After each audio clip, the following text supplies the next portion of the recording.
출애굽기 19장 1절에서 11절의 말씀.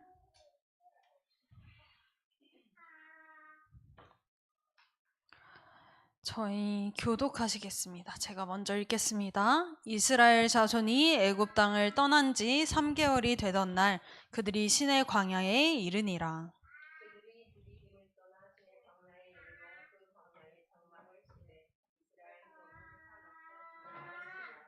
모세가 하나님 앞에 올라가니 여호와께서 산에서 그를 불러 말씀하시되 너는 이같이 야곱의 집에 말하고 이스라엘 자손들에게 말하라.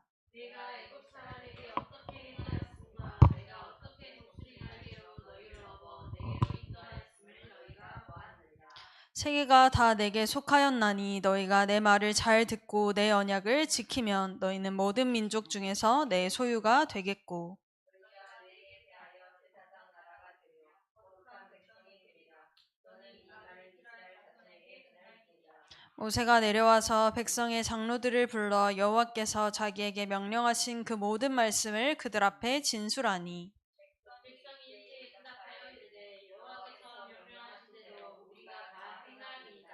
모세가 백성의 말을 여호와께 전하매 여호와께서 모세에게 이르시되 내가 빽빽한 구름 가운데서 내게 임함은 내가 너와 말하는 것을 백성들이 듣게 하며 또한 너를 영영히 믿게 하려 함이니라. 모세가 백성의 말을 여호와께 아뢰었으므로 여호와께서 모세에게 이르시되 너는 백성에게로 가서 오늘과 내일 그들을 성결하게 하며 그들에게 옷을 빨게 하고 합독하시겠습니다. 준비하게 하여 셋째 날을 기다리게 하라. 이는 셋째 날에 나 여호와가 온 백성의 목전에서 시내산에 강림할 것임이니. 아멘.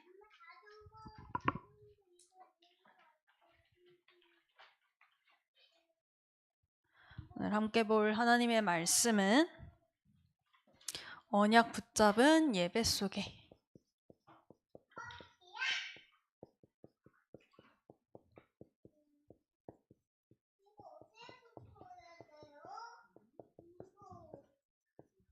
출애굽기 19장 1절에서 11절의 말씀 붙잡고 우리 같이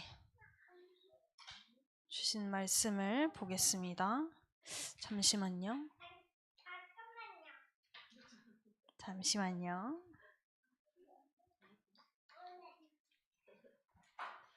이게 왜 안 되지? 서우도 얌전하게 앉아야겠네.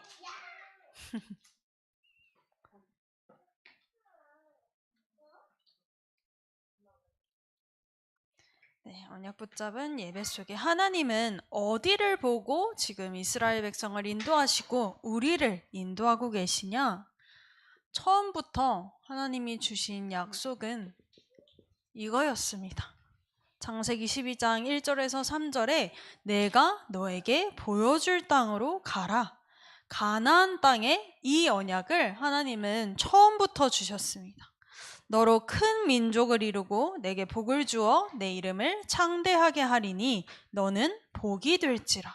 하나님이 그리스도의 복음을 주시고 너를 복이라고 칭하시며 하나님이 너를 통하여서 모든 사람이 복을 받게 되는 복의 근원이 될지라. 모든 족속이 너로 말미암아 복을 얻을 것이라.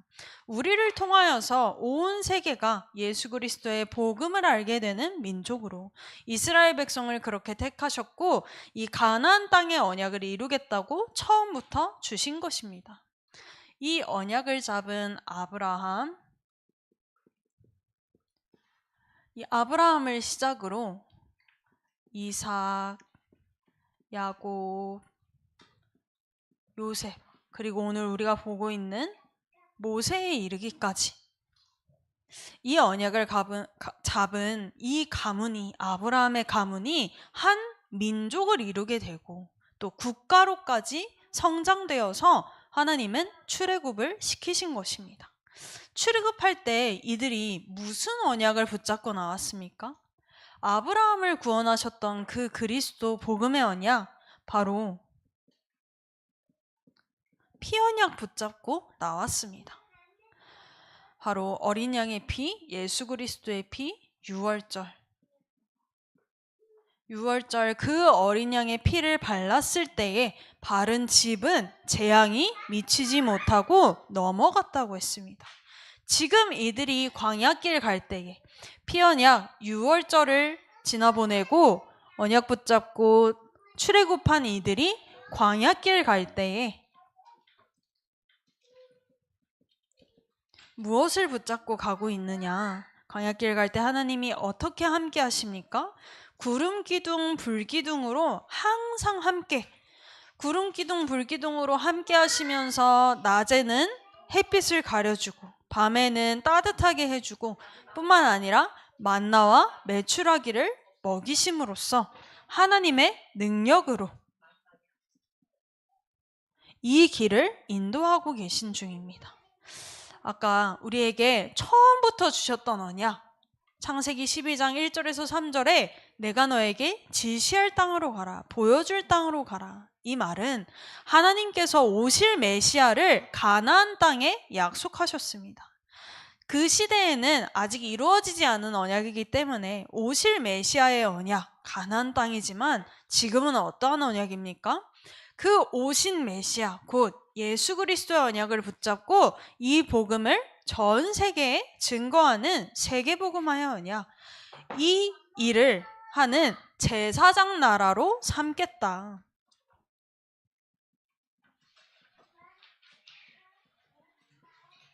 바로 수장절. 우리의 배경이 보좌이며 그 보좌의 배경을 가지고 하나님 나라의 일을 이루시겠다고 하는 것입니다. 곧 세계복음화. 이스라엘 백성이 곧 누구입니까? 지금 우리 하나님의 자녀입니다.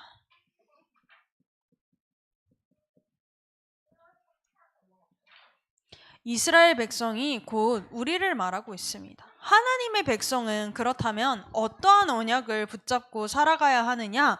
이 피언약 붙잡고, 이 피언약을 붙잡고 유월절 나를 출애굽시키셨습니다.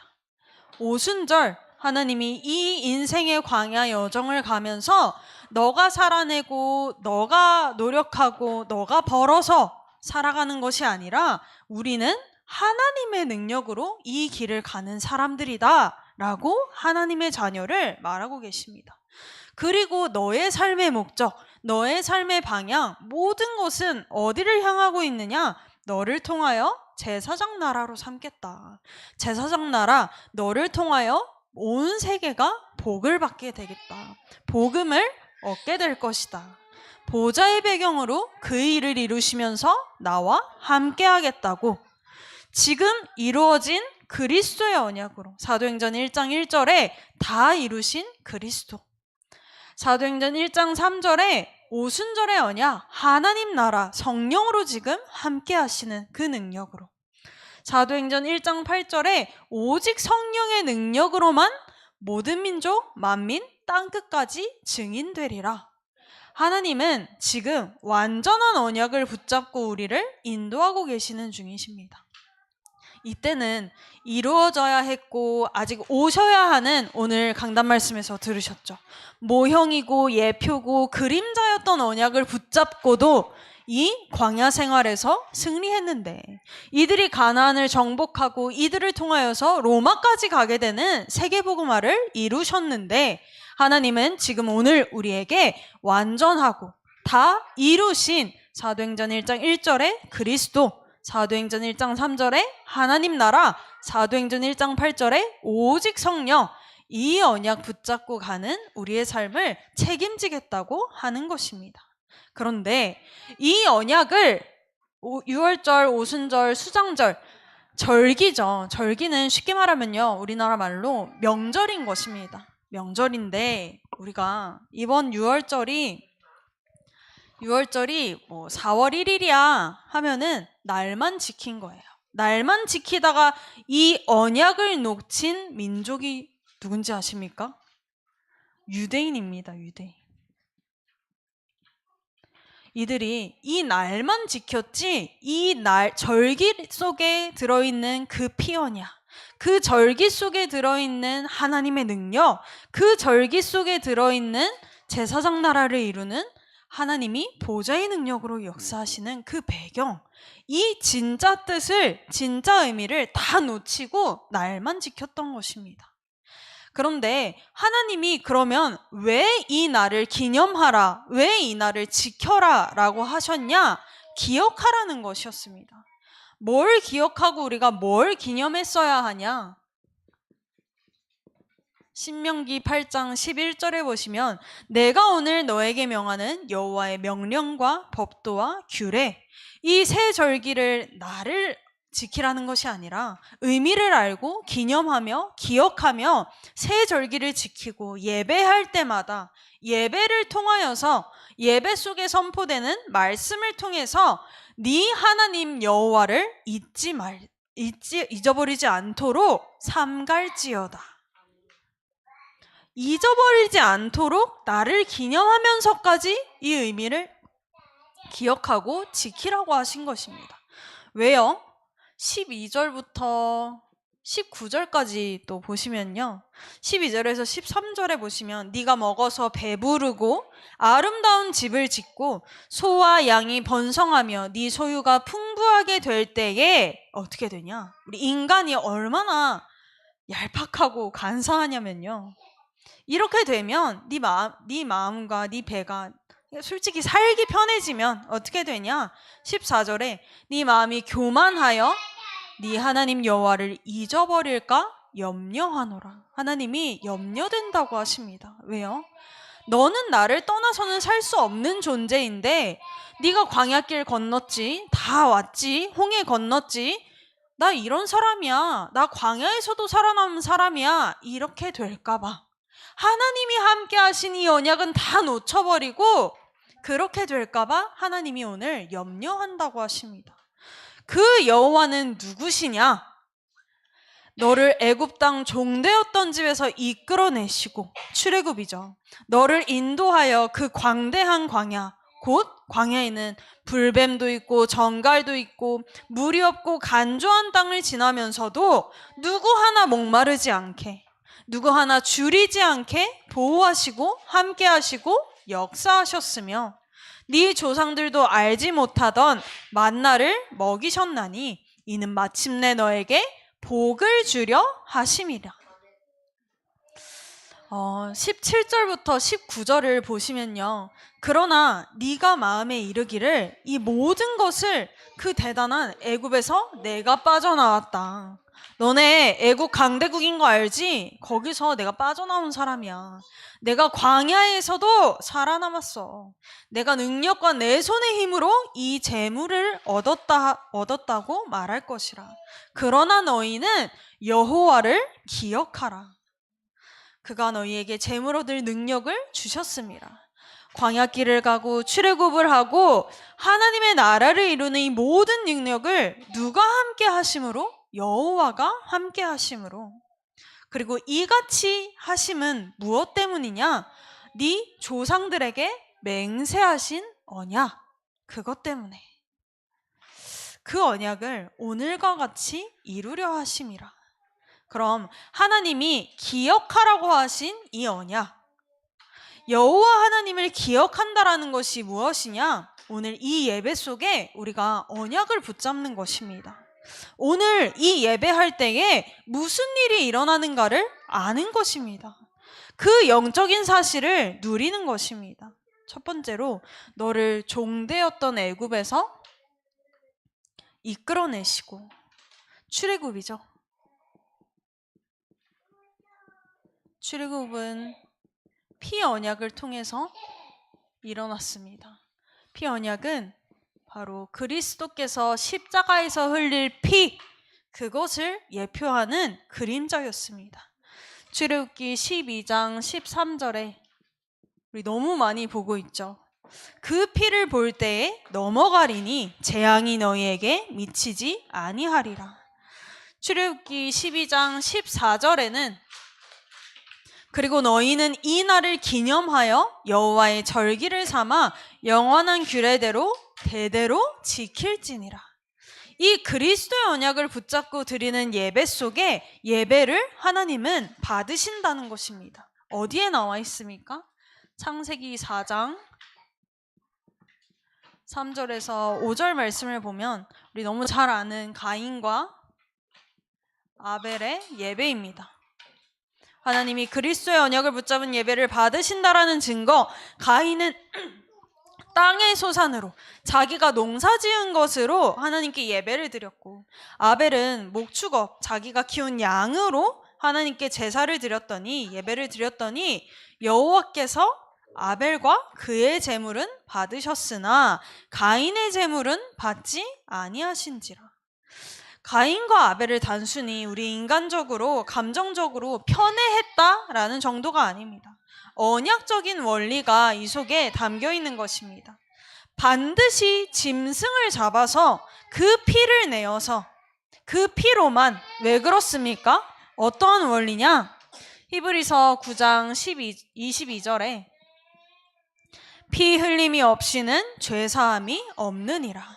오직 그리스도의 피로만 우리는 죄사함을 받고 하나님께로 나아갈 수 있는 의인된 자격을 얻기 때문입니다. 무엇으로만? 오직 그리스도의 피로만. 너의 열심도, 너의 노력도, 너의 정성도 아닌 오직 그리스도를 통해서만 하나님께로 갈 수 있는 그분이 로마서 8장 1절에서 2절에 우리의 모든 죄를 사하시고 모든 죄에 묶인 사단의 권세를 완전히 멸하셨기 때문에, 요한일서 3장 8절에 하나님의 아들이 나타나신 것은 마귀의 일을 멸하려 하심이라. 우리가 이 그리스도의 피로 말미암아, 이 그리스도의 피로 인하여 성소에 들어갈, 하나님 앞으로 나아갈 담력을 얻었나니, 지금 이 예배 자리에 계신 여러분, 이 예배 자리에 나오실 때 뭐 하셔야 하냐? 그냥 내가 태어난 시기니까 이 자리에 온다? 그것도 너무 감사하죠. 너무 축복입니다. 그러나 모든 예배 순간마다 그냥 나가는 것이 아니라 진짜 나를 처참한 죄와 저주의 상태, 그 재앙 가운데서 구원하신, 하나님을 만날 수도, 하나님 앞에 갈 수도 없었던 나의 모든 죄를 사하신, 지금도 그 사단의 머리를 박살내시고, 이 말은 지금 내가 예배할 때에 이 시간에요, 나는 정신없는데 이 말씀이 선포되고 이 하나님의 영이 함께 하시는 자들이 모여서 하나님의 말씀을 받을 때, 내가 예배할 때 나의 각인뿔이 체질된 우리 가정과 가문의 그 흑암의 견고한 진이 무너지고 있다라는 사실입니다. 이것은 진짜 사실이거든요. 근데 믿는 자에게 역사가 일어납니다. 쉽게 말하면요, 뭐 비유할 것은 아니지만 우리가 믿지 않으면 그 일이 일어났는지 확인을 해보겠습니까? 볼 수 없는 것입니다.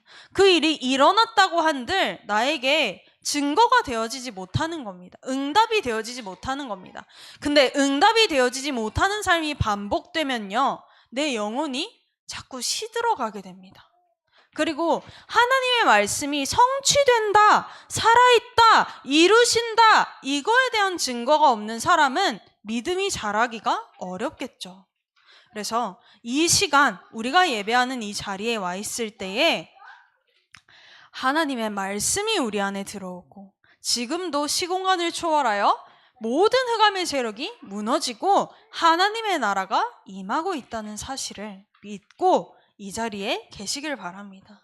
우리가 드리는 매 순간의 예배가 정말로 이 그리스도의 언약을 붙잡고 이 그리스도의 능력 안에서 이 예배 시간 속에 그 능력이 체험되는 시간 되기를 간절히 기도합니다. 또한 광야는 구름 기둥과 불 기둥으로 인도하시는 길이었죠. 지금은 완전한 성령으로 우리를 인도하고 계십니다. 성령으로 우리와 함께 하시며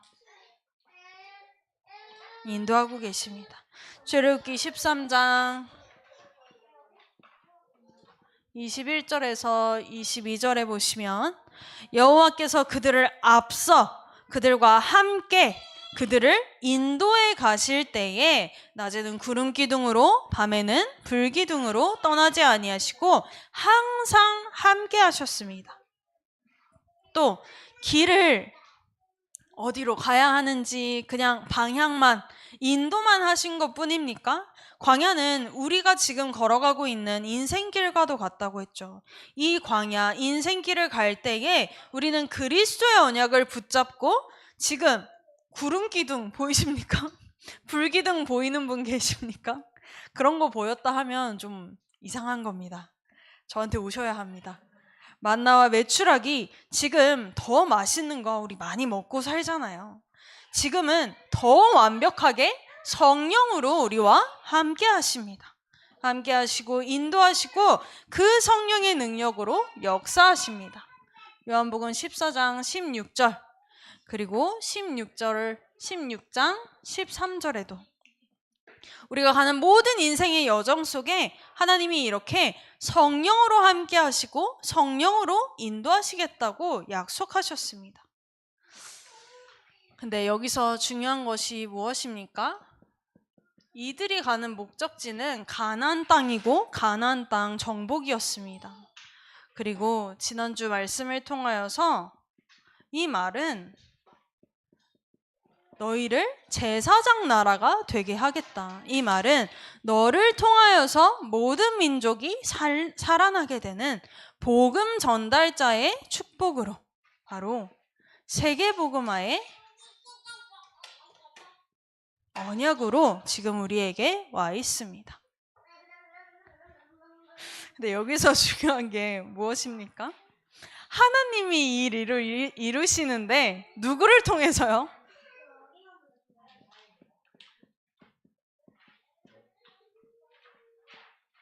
나를 통해서요.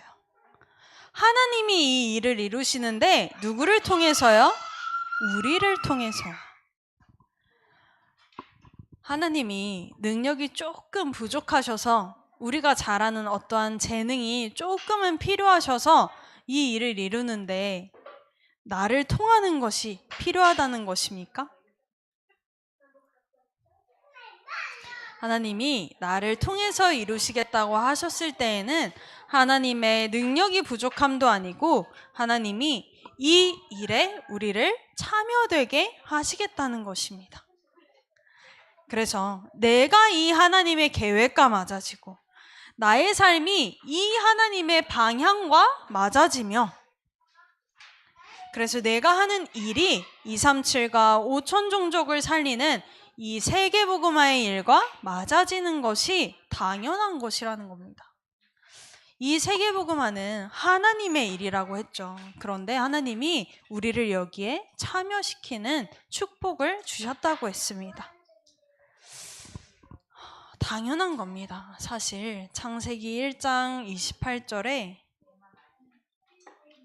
하나님은 원래 우리에게 주신 축복, 충만하고 번성하고 정복하고 다스리는, 이것은 군림하고 내가 어떤 지도자가 아니죠. 뭔가 독재자의 그러한 반열에 오르고 이러한 정복이 아닌 온 세상을 예수 그리스도의 복음으로 구원하는, 그래서 우리를 통하여서 에덴 동산의 축복이 회복되어지는 원래의 상태로, 하나님이 창조하신 상태로 아담과 하와가 에덴 동산에서 온 만물을 다스리면서 살았던 그러한 축복, 이 하나님의 창조 원리에 맞게 되돌리고 회복하는 일에 우리를 참여시키셨다는 말입니다.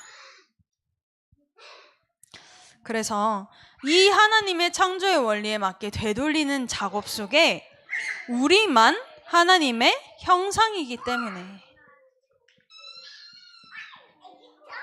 우리가 하나님의 형상이기 때문에 우리로서는 할 능력이 없으나 하나님의 방법인 그리스도를 보내셔서, 신기하죠? 저는 강아지 정말 귀여워하거든요. 너무 귀여워하는데 강아지는 하나님의 형상이 아닙니다. 강아지가 하나님을 떠난다라는 개념이 없습니다. 저주를 받는다라는 개념이 없습니다. 영이 없거든요. 인간이 하나님의 형상이라는 증거로 어떻게 되었냐? 인간이 하나님을 떠나자 모든 땅이, 모든 만물이, 이 세상까지도 저주에 이르게 되었다고 했습니다. 창세기 3장 17절에서 18절을 보시면요. 땅은 너로 말미암아 저주를 받고 땅이 내게 가시덤불과 엉겅퀴를 낼 것이라. 인간이 그리스도를 통하여서 하나님의 형상이 반대로 회복되어지니까 모든 만물까지도 다시 복을 받게 되는 이 회복의 일이 시작된 것입니다. 그러면 우리가 단순히 나가서 열심히 전도하고 많은 사람을 구원하고 이런 정도의 개념이 아니라 하나님은 나를 통해서 이 창조의 원리대로 완전한 회복을 그 일에 나를 통해서 참여시킨 것이구나. 하나님이 이 하나님의 회복의 일 속에 세계복음화의 일을 이루시겠다. 나를 통하여서. 그러면 우리가 할 것은 뭡니까? 우리의 소원도 아니요, 우리의 할 일도 아니었습니다. 하나님의 계획, 하나님이 하나님의 일을 이루시는데 쓰임받는 우리는 뭐 하면 되냐? 사도행전 1장 8절에 오직 성령의 충만함을 구하라. 오늘 결론입니다. 오랜만에 이제 미션을 드릴 텐데요. 한 주간 하나님 성령으로 충만하게 해주세요. 하나님 성령으로 충만하게 하옵소서 기도하시는 겁니다. 더 길게 하실 수 있는 분은 길게 하셔도 좋고요. 단 조건이 있습니다. 무슨 조건이냐? 그냥 그리스도 말고 우리 모르지 않잖아요. 근데 뭔가 의무적으로 습관적으로 그냥 의자리에 나와 있다 갑니다. 그러면요, 내가 은혜 받지 못하고 내가 그리스도를 매일 매순간 그 능력을 체험하지 못하면 어느 순간에 왔다 갔다 하는 걸 면치 못하게 됩니다. 그 그리스도의 언약, 나를 죄와 저주의 재앙, 그 사단의 손에서 건지신 그리스도의 언약을 붙잡고 드리는 예배 속에 지금도 시공간을 초월해서 그리스도의 능력이 내 속에 임하고 현장에 임하고 가정에 임한다고 했듯이 그 언약을 믿고 드려지는 예배 속에 흑암이 무너지고 그 하나님의 나라가 임한다고 했던 것처럼 그냥 성령 충만 주세요, 성령 충만 주세요가 아니라 이 사실을 알고 이 사실을 기억하고 이 사실을 믿는 믿음 속에 하나님 성령 충만 주세요 기도하시는 겁니다. 제가 뭐 이게 맞았으니까 뭐 성령인도다 이런 차원의 말이 아니라요. 어제 이 말씀을 다 준비해놨 정말 여기까지 다 써놨거든요. 하나님 성령 충만 주세요라고 우리 기도합시다. 미션입니다. 까지 다 써놨는데 오늘 강단에서 정확하게 그렇게 나오더라고요. 하나님이 지금 우리에게 가장 원하시는 기도인 줄 믿습니다. 그래서 그냥 기도 같지만 그냥 하는 기도 아니라 진짜 믿음으로 하는 기도. 그리스도의 언약을 믿는 믿음으로, 그리고 이 언약을 믿는 믿음 속에 하나님 성령 충만 주세요. 약속하신 성령을 구하는 그때에 참된 전도운동의 역사로 하나님은 함께 하실 줄 믿습니다. 기도하겠습니다. 하나님, 우리가 드리는 예배가 그냥 드려지는 예배가 없게 하옵소서. 매 순간 매 예배마다 그리스도의 능력이 임하며 바울이 다메섹에서 그리스도를 만났던 그 시간 완전히 바울의 각인 뿌리 체질이 모든 것이 뒤집어진 것 같이 그리스도의 능력이 체험되는 모든 예배가 되게 하시고 현장에서 성령으로 함께 하심을 믿음의 기도로 누릴 때에 나를 살리고 가정과 가문을 살리며 허락하신 모든 현장을 살리는 전도운동의 응답을 받는 태영아부 되게 하여 주시옵소서. 감사드리며 예수 그리스도 이름으로 기도드리옵나이다. 아멘. 우리 적는